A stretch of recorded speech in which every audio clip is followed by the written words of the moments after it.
It is a chance for warring parties to lay down their arms while athletes from the entire community of nations meet in noble contest.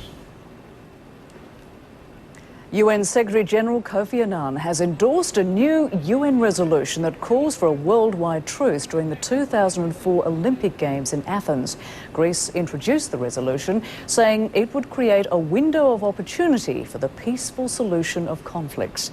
The appeal goes back to the tradition of a truce between warring city-states during the Games in ancient Greece. And for more now on this peace effort, let's talk to the director of the International Olympic Truce Centre, Ambassador Stavros Lambrinidis, who joins us from our bureau in New York. Ambassador, thanks for being with us. It's a lofty goal that you put before yourselves. How are you going to go about doing this? How do you actually halt animosity between nations during the course of the 2004 Summer Olympics? And not just those games, it goes to all future games. It is indeed a daunting task. We need to raise awareness in people in the world and the leaders that this exists. We need to have programs not just during the games, but in between the games. You're not going to call up a world leader a day before the games and say, oh, will you please stop fighting because the games are happening. You need to build this up.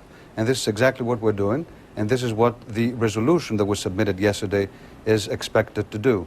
Every country in the world at the United Nations, every leader has already endorsed the Olympic truce and will do it again with this resolution for the Athens 2004 Games.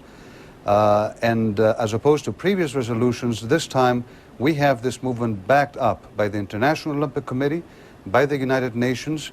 A concrete foundation has been set up to run this throughout all future games. I think we're going to be successful. Ambassador, it is, though, one thing to appeal to a member state and another thing to say a terrorist group. I mean, what about terrorists in this? Well, what about it? Why treat them any different? This is an appeal that applies to everyone in the world. It asks everyone to lay down their arms during the Olympic Games and give peace a chance. Everyone in the world, even terrorists, have, you know, their public opinions to deal with. The Olympic Games, as opposed to any other event in the world, gathers in one stadium for 16 days every religion, every color, every ethnicity to compete, but to do so in peace. Every country in the world sends their young kids in that stadium.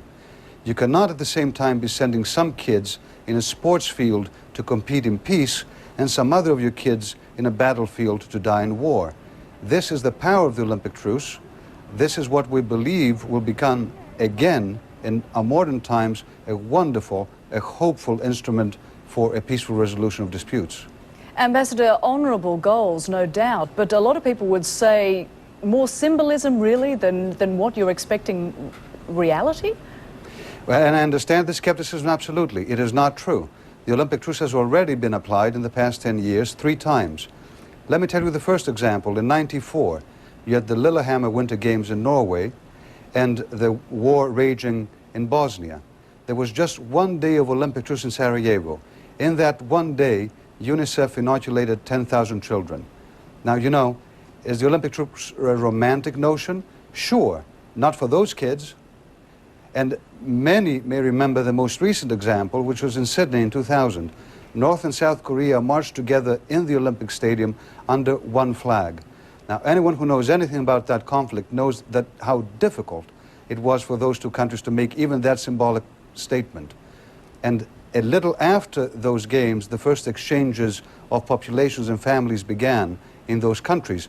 Now look, we all know that you have ups and downs in peacemaking. You don't have suddenly peace breaking out, but that is not the point. The point is to give peace a chance, to be hard-headed realists who at the same time can make a difference in the world, and that is what we hope we can achieve with the Olympic truce movement. That's what we are doing and building every day.